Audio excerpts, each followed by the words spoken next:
Students, मी आपल्या सर्वांचं ज्ञानामृत क्लासमध्ये स्वागत करतो. विद्यार्थी मित्रांनो, आजपासून आपण न्यू बॅच स्टार्ट करतोय. आजपासून आपण चॅप्टर चालू करणार आहे. विद्यार्थी मित्रांनो, मॅथ्स 1 मधील चॅप्टर नंबर 3 अतिशय महत्त्वाचा आहे. त्याचं नाव आहे अर्थमेटिक प्रोग्रेशन. अर्थमेटिक प्रोग्रेशन, अंकगणिती श्रेणी. विद्यार्थी मित्रांनो, पार्ट 1चा चॅप्टर आहे. 8 ते 9 मार्काला असतो. भावी जीवनामध्ये म्हणजे 11वीला 11th पहिला चॅप्टर आहे माझ्या मते, प्रोग्रेशन नावाचा. बरोबर आहे का? त्याच्यामध्ये तुम्हाला अर्थमेटिक प्रोग्रेशन, अजून 2 प्रोग्रेशन असतात. जॉमेट्रिक प्रोग्रेशन असतं, हार्मोनिक प्रोग्रेशन असतं. अशा 3 प्रोग्रेशन असतात. फक्त आपल्याला 10th मध्ये अंकगणिती श्रेणी म्हणजेच अर्थमेटिक प्रोग्रेशनचाच अभ्यास करायचा आहे. अतिशय महत्त्वाचा चॅप्टर आहे भावी जीवनासाठी, व्यवहार ज्ञानासाठी. अंकगणिती श्रेणी म्हणजे काय किंवा अर्थमेटिक प्रोग्रेशन म्हणजे काय, हा बेस आहे. विद्यार्थी मित्रांनो, बघा काय असतं. तुम्हाला मी सांगितलं 1 ते 100 अंकांची बेरीज करा. 1 ते 100 अंकांची बेरीज करा. माझ्याकडे लगेच फॉर्म्युला असतो. त्या फॉर्म्युल्यात मी फक्त काय टाकणार आहे, किमती टाकणार आणि काय करणार, व्हॅल्यूज करणार. मी सांगितलं तुम्हाला 1 लाख, माझ्याकडे संख्या आहेत, 1 लाखांची बेरीज करा. 1 ते 1 लाख संख्यांची बेरीज करा.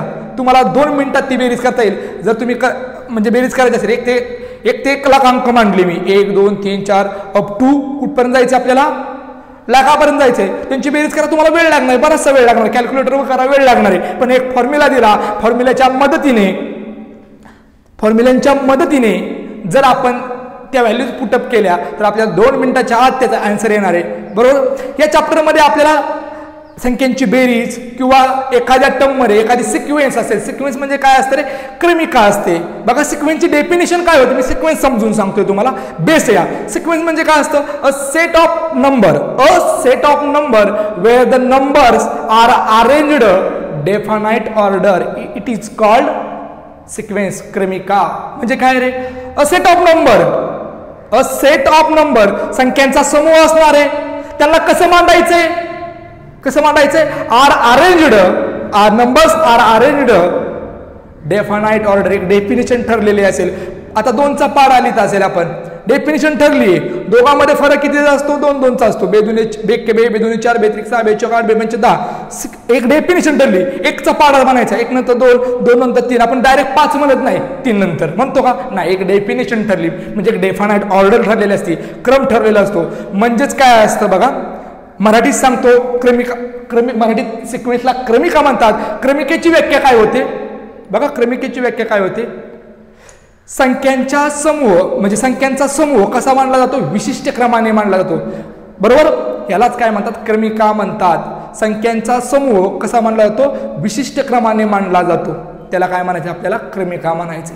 एक डेफिनाइट असते, डेफिनेशन असते, फिक्स ठरलेलं असतं सूत्र. ह्याच्यानंतर हाच नंबर, याच्यानंतर हाच नंबर, कोणताही नंबर घेऊन चालत नाही. जर इव्हन नंबर जर तुम्हाला मिळवायचे असतील, काय रे इव्हन नंबर म्हणतो आपण, इव्हन नंबरची डेफिनेशन ठरली. काय रे डेफिनेशन, ज्या संख्यांच्या शेवटी 0 2 4 6 8 असतात त्या संख्यांना आपण इव्हन नंबर म्हणतो, समसंख्या म्हणतो. किंवा ज्या संख्यांना 2 ने भाग जातो, बरोबर ना, ज्या संख्यांना 2 ने आपण डिवाइड करतो त्या संख्येला आपण काय म्हणतो, समसंख्या म्हणतो. बरोबर ना? ह्याला म्हणायचं क्रम ठरलेला असतो, नंबर ठरलेला असतो. 1 नंतर 2च येणार आहे, 2 नंतर 3च येणार आहे. जर समसंख्या असते 2 नंतर 4 आला पाहिजे, 4 नंतर 6 आला पाहिजे. मधीच 7 घिसून चालला नाही, 7 येणार नाही. या लक्षात, एक क्रम ठरलेला असतो, त्याला सिक्वेन्स म्हणायचंय. ओके, आता मी बोर्डवरती काही सिक्वेन्स लिहिलेत, त्याच्या मदतीने तुम्हाला मी अर्थमेटिक प्रोग्रेशन म्हणजे अंकगणिती श्रेणी, शॉर्टमध्ये अर्थमेटिक प्रोग्रेशनला AP सुद्धा म्हणतात. काय म्हणतात, A.P सुद्धा म्हणतात. आलं लक्षात तुमच्या? मी बोर्डवरती काही सिक्वेन्स लिहिलेत बघा, काही सिक्वेन्स लिहिलेत. काय रे सिक्वेन्स, बोर्डच्या लेफ्ट हँड साइडला मी सिक्वेन्स लिहिलेत. काय रे सिक्वेन्स, 1 2 4 7 11 हे एक क्रम ठरलाय, एक डेफिनेशन ठरली. काय रे, 1 नंतर 2 येतोय म्हणजे 1चा फरक आहे, 2 नंतर 4 येतोय म्हणजे 2चा फरक आहे, 4 नंतर 7 येतोय म्हणजे 3चा फरक आहे. म्हणजे फरक कसा आहे, 1 फरक वाढत जातोय. एकदा 1 आला, 2 आला, 3 आला, 4 आला. आणि 4 आणि 7 मध्ये काय फरक आहे, 11 आणि 7 मध्ये 11 मध्ये किती फरक, 11 7 जर वाढले गेले 4 येईल.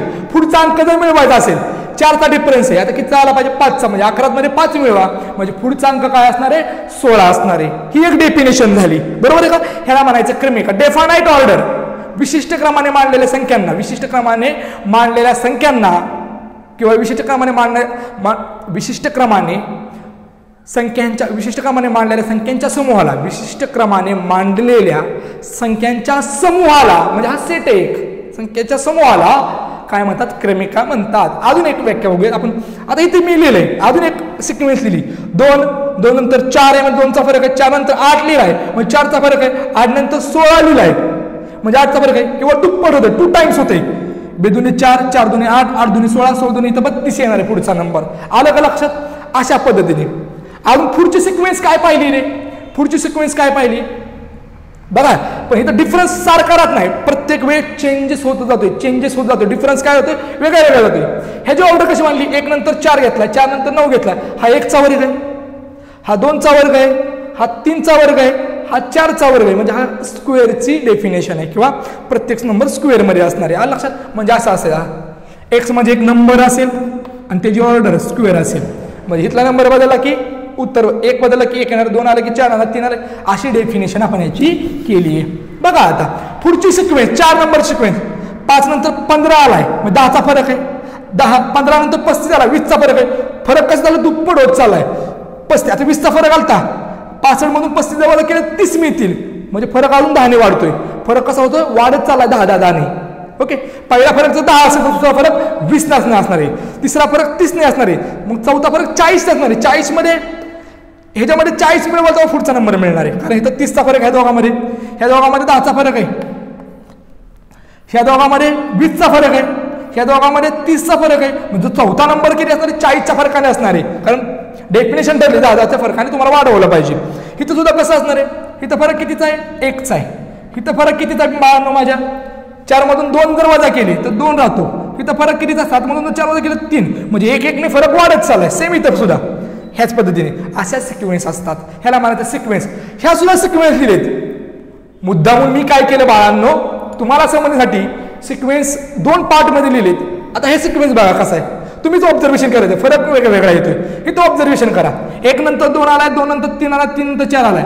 जर आपण सबट्रॅक्शन घेतली, डिफरन्स पाहिला, फरक पाहिला तर किती येतो या दोघांमध्ये? कितीचा फरक आहे? 2 मधून जर 1 वजा केलं तर 1चा फरक मिळतोय.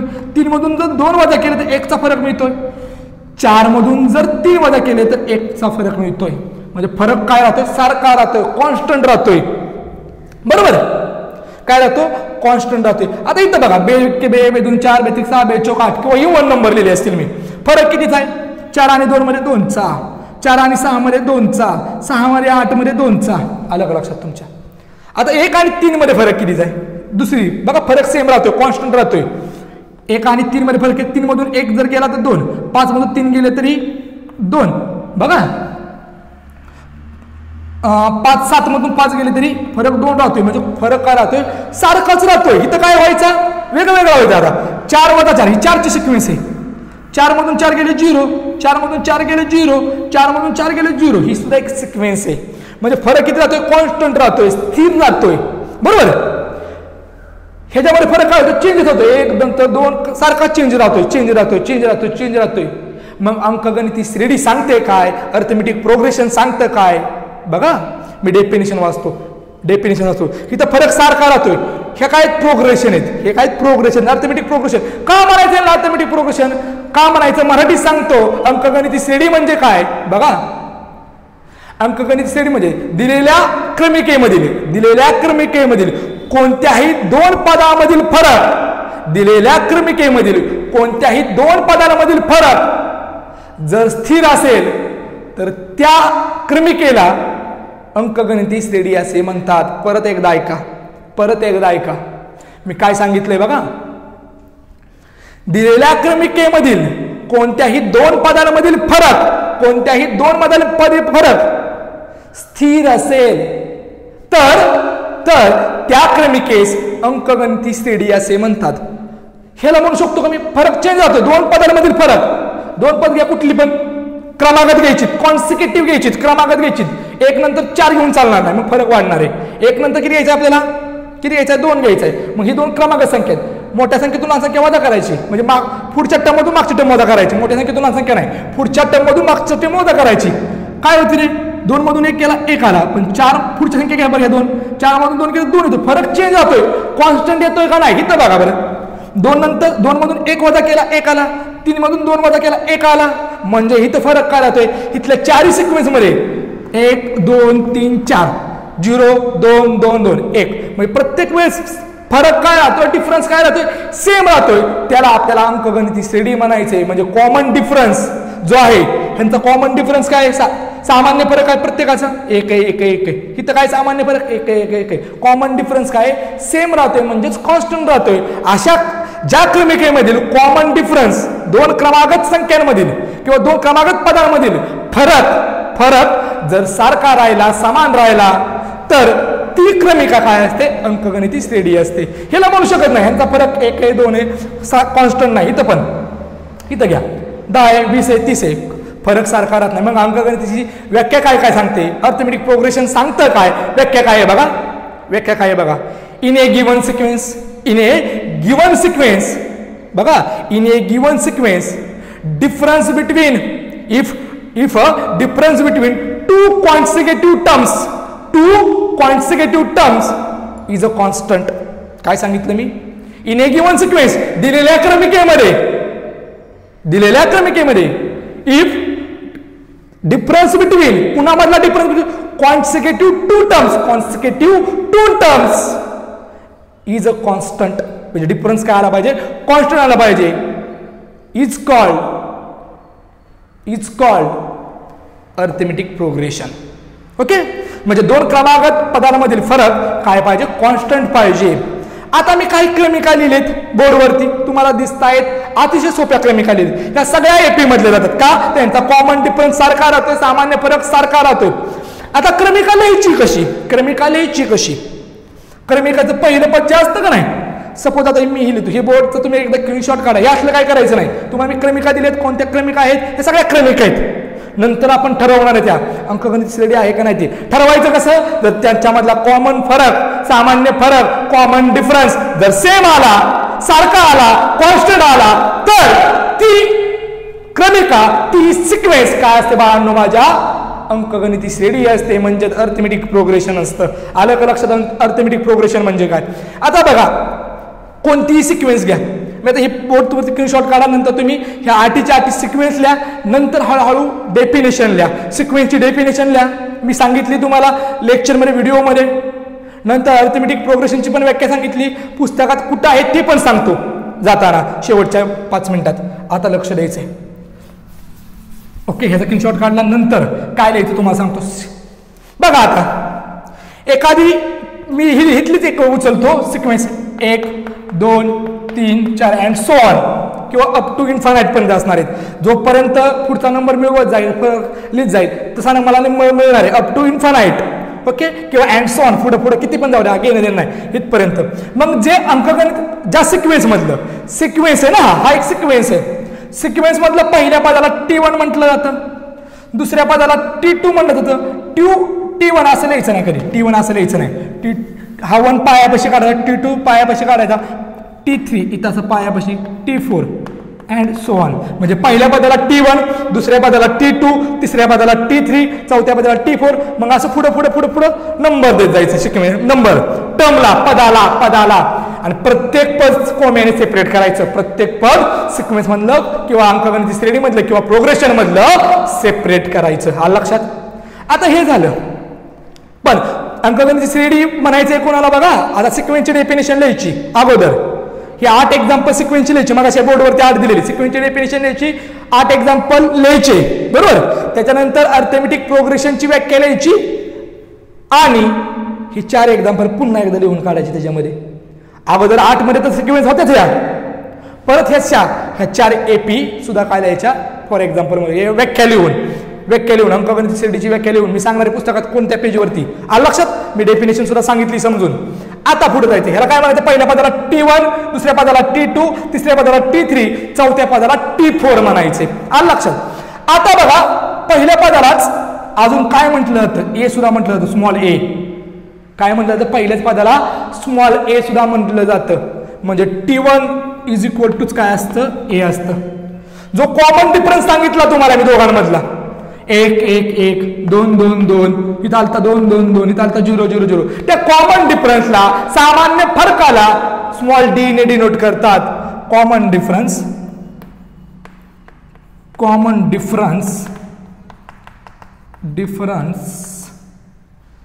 सामान्य फरक फरक हा स्मॉल डीने डिनोट करतात. कुठल्या डीने? स्मॉल डीने डिनोट करतात. ओके. पहिल्या पदाला काय म्हणायचं? सिक्वेन्स मधल्या पहिल्या पदाला काय म्हणायचंय? काय म्हणायचंय?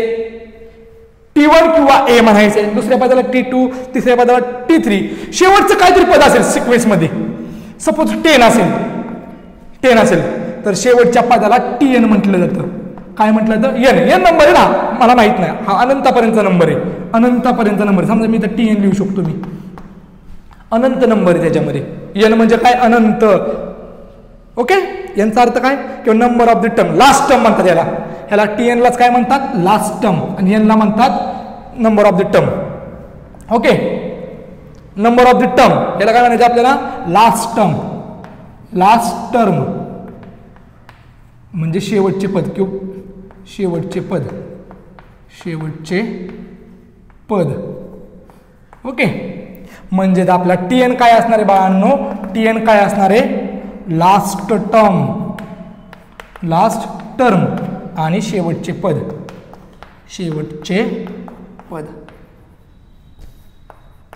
ओके. आता कॉमन डिफरन्स काय काय येऊ शकतो? बघा, कॉमन डिफरन्स इथे 1 आलाय, 2 आलाय, म्हणजे पॉझिटिव्ह नंबर येऊ शकतो. अजून एखादी सिक्वेन्स लिहितो. ह्याचा एकदा स्क्रीनशॉट काढा. मी इरेज करणार आहे, दुसरी सिक्वेन्स लिहिणार आहे. ओके. दुसरी सिक्वेन्स लिहिणार आहे. बघा, पहिली सिक्वेन्स जर माझी 4 असेल, 4 नंबर असेल, दुसरा 3 आहे म्हणजे 1 कमी होतोय. नंतर काय होईल? 2, नंतर 1. बघा, लक्ष द्या. 3 मधून 4 गेले वजा 1चा फरक आहे. 2 मधून 3 गेले वजा 1चा फरक आहे. 1 मधून 2 गेले वजा 1चा फरक आहे. 1 मधून जर 0 गेला, 0तनं 1 गेला वजा 1, म्हणजे इथं पण सुद्धा वजा 1चा फरक आहे. इथं काय येणार आहे मग नंबर? वजा 1, वजा 2, वजा 3 अँड सो ऑन इन्फानाइट पर्यंत. ओके. म्हणजे फरक काय येतोय? -1 येतोय. कारण पुढच्या टर्म मधून मागची टर्म वजा करायची असते. ओके. बघा आता ही वजा 1 म्हणजे डिफरन्स, कॉमन डिफरन्स काय काय येतोय? पॉझिटिव्ह नंबर येतोय. 1, 2, हा 2 सुद्धा काय? पॉझिटिव्ह नंबर आहे. कॉमन डिफरन्स काय येतोय? निगेटिव्ह नंबर सुद्धा येतोय. आणि कॉमन डिफरन्स 0 सुद्धा येतोय. म्हणजे common difference may be, common difference काय काय येऊ शकतात? डीच्या व्हॅल्यू काय काय येऊ शकतात? निगेटिव्ह येऊ शकतात, पॉझिटिव्ह येऊ शकतात आणि 0 सुद्धा येऊ शकतात. महत्वाचं तेच आहे. आता डेफिनाइट ऑर्डर कशी असते किंवा सिक्वेन्स कशी लिहिली जाते? सिक्वेन्स कशा प्रकारे लिहिली जाते ते तुम्हाला सांगतो 2 मिनिटात. बघा, आता सपोज आपण नाव देऊयात. एखादा सिक्वेन्स लिहितो मी. आता सोपा सिक्वेन्स लिहितो समजण्यासारखा 1, 2, 3, 4 अँड सो ऑन. बरोबर. हा T1 आहे, हा T1, TN, T2, T3, T1, T2, T3, T4. Okay. आणि शेवटची टर्म काय असणार आहे? TN असणार. समजा हा TN असेल तर हा TN असणार आहे. लास्ट टर्म किती नंबरला ती मोजायची आपल्याला. ओके. लास्ट टर्म म्हणतात TNला. अख्खा TN काय असतो? लास्ट टर्म असतो, शेवटचे पद असतं. आता आपल्याला जायचंय कॉमन डिफरन्स म्हणजे काय असतं रे? बघा, आता ह्याच्या पुढचं पद काय असेल? ह्याच्या TNच्या 1 ने वाढत झालं. एक फरक काय? 1 ने वाढतं नेहमी. पुढचं पद वाढतं. म्हणजे काय असतं? समजा हा TN असेल तर TN मध्ये किती मिळवावं लागतील? 1 मिळवावं लागेल. TN+1 ही टर्म काय झाली? TN+1 झाली. ही सिक्वेन्स घ्या. T1, T2, T3, T4 dot TN आणि TN नंतर कुठलं? TN1. मग जर कॉमन डिफरन्स म्हणजे कुणामधला फरक? पुढच्या टर्म मधून मागची टर्म वजा करायची, पण कॉन्सिक्युटिव्ह टर्म असल्या पाहिजेत, क्रमागत संख्या असल्या पाहिजे. दोन संख्या क्रमागत आहेत. जशा T3 आणि T4 क्रमागत आहे, जसं T1 आणि T2 क्रमागत आहे, त्याच प्रकारे T2, T3 क्रमागत आहे. आता मला जर कॉमन डिफरन्स काढायचा असेल तर मी काय करणार? पुढच्या टर्म मधून मागची टर्म वजा करणार, पण त्या दोन्ही टर्म काय असतील? कॉन्सिक्युटिव्ह असतील. बघा, आता मी ही सूत्र कसं करतोय? TN+1 मधून वजा करायची. ही एक टर्म आहे सेपरेट. ओके. वजा TN म्हणजेच हा असतो common difference D. TN+1 minus TN TN म्हणजे काय? ह्याच्या अगोदरची टर्म आहे. ही टर्म मधून ही टर्म वजा केली आपण. लक्षात तुमच्या? अशा प्रकारे तुमचा कॉमन डिफरन्स फाइंड आउट करायचा. आता भरपूर झालं. म्हणजे तुम्हाला आजच्या लेक्चरला काय काय शिकवलं मी लिहायचं कुठून सांगतो तुम्हाला. मी 2 मिनिटात तुम्हाला वाचून दाखवतो आणि शेवटचा पॉइंट हे करतो. आता पेज नंबर डेफिनेशन सिक्वेन्सची कुठे सांगतो तुम्हाला मी, तर डेफिनेशन व्हिडिओमध्ये सांगितलीच आहे. डेफिनेशन सिक्वेन्समध्ये पेज नंबर 55 अर्थमेटिक प्रोग्रेशनचा जो इंट्रोडक्शन दिलंय त्याच्यामध्ये 55 मध्ये सिक्वेन्सची क्रमिकेची व्याख्या 55 पानावरती. त्याच्यानंतर एपीची व्याख्या दिली आहे, एपीची व्याख्या दिली 58 पानावरती. बघा इथे दिली इन ए गिवन सिक्वेन्स, इथे बघा इन ए गिवन सिक्वेन्स म्हणजे क्रमिकेची व्याख्या दिली. मी तुम्हाला डेफिनेशन सांगितली. शॉर्टमध्ये अर्थमेटिक प्रोग्रेशनला एपी म्हणायचंय, बरोबर. आता मी लेट्स रिमेंबर रीड करतो. बघा मी सांगितलं का तेच आलंय का. In A sequence if difference म्हणजे कोण इन ए सिक्वेन्स Tn+1 म्हणजे पुढची टर्म मायनस मागची टर्म म्हणजेच कॉमन डिफरन्स. या दोन क्रमागत संख्यांमधला फरक आहे हा, त्याला कॉमन डिफरन्स स्मॉल डी ने सामान्य फरक म्हणतात. बघा in A sequence if difference Tn+1 minus Tn is a constant. जर हा कॉन्स्टंट आला म्हणजे एक प्रत्येक दोन पदांमधला फरक, प्रत्येक दोन क्रमागत पदांमधला फरक जर सामान्य येत असेल, स्थिर असेल, सारखा येत असेल, समान येत असेल, इक्वल येत असेल म्हणजेच कॉन्स्टंट येत असेल तर then the sequence is called arithmetic progression. ती सिक्वेन्सला काय म्हणू शकतो आपण, अर्थमेटिक प्रोग्रेशन म्हणू शकतो. आता डीच्या बाबतीत बोलायचे आपल्याला, डीच्या म्हणजे कॉमन डिफरन्स सामान्य फरकाच्या बाबतीत बोलायचे. In an AP the difference between two consecutive term is a constant आणि is a denoted by D. D ने डिनोट करायचे, सामान्य फरकाला डी ने डिनोट करायचे. Difference D can be positive, negative or zero. म्हणजे पॉझिटिव्ह येऊ शकतो, वजाबाकी येऊ शकतो आणि झिरो सुद्धा येऊ शकतो. आता लास्ट आपल्याला लिहायचं आहे सिक्वेन्स कशी लिहिली जाते, सिक्वेन्स कशी असते, सिक्वेन्सचं इक्वेशन काय आहे किंवा फॉर्म्युला काय आहे. सिक्वेन्सचा फॉर्म्युला सांगतो तुम्हाला काय असतो. दोन फॉर्म्युले आहेत, बुक्समध्ये एक दिला मी अजून दुसरा देणार आहे तुम्हाला आणि दोन्ही वापरायचे आपल्याला. ओके बघा पहिलं काय असतं, पहिलं पद T1 समजा T1 T2 T3 आणि T4 and so on. Okay म्हणजे पुढे असतील टर्म. पहिल्याच पदाला आपण काय म्हणतो, ए सुद्धा म्हणतो. ओके मग आणि दोघांमधल्या फरकाला काय म्हणतो, डी म्हणतो, बरोबर आहे ना. मग जर सिक्वेन्स तयार करायचे असेल, तुम्हाला सिक्वेन्स तयार करायचे असेल तर फॉर्म्युला काय, ए पहिलं पद प्लस कॉमा दुसरी टर्म मिळवायची तर ए मध्ये डी मिळवायचा, ए मध्ये काय मिळवायचा, डी. त्याच्या पुढची टर्म मिळवायची ए प्लस 2d, अजून त्याच्या पुढची टर्म मिळवायची a plus 3d and so on. असा फॉर्म्युला म्हणजे इथं काय असणार आहे, a plus 4d plus comma a plus 5d. किंवा दुसरा सोपा फॉर्म्युला, हा तर फॉर्म्युला आहेच, हा फर्स्ट, ही दुसरी सिक्वेन्स. आता पहिल्याच पदाला आपण काय म्हणतो, T1 म्हणजेच ए.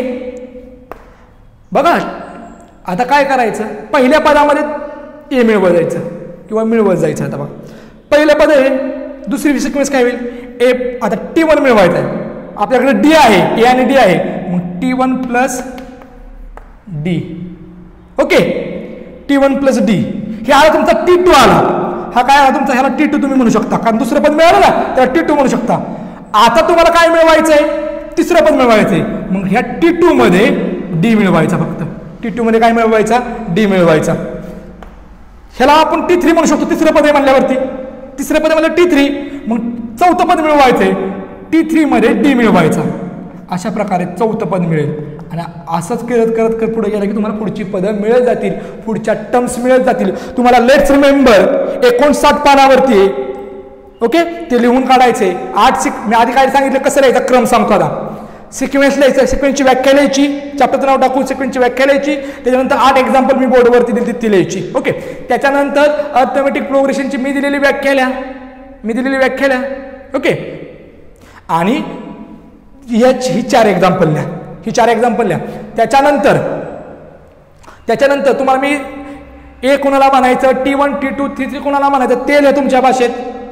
शेवटच्या पदाला काय म्हणायचं, पहिल्या पदाला काय म्हणायचं, सामान्य फरकाला काय म्हणायचं, कॉमन डिफरन्सला काय म्हणायचं, ते कशामध्ये दिले तुम्हाला, लेट्स रिमेंबर मध्ये दिले. ते 59 पानावरचं लक्षात ठेवूया, ते एकदा लिहून काढा.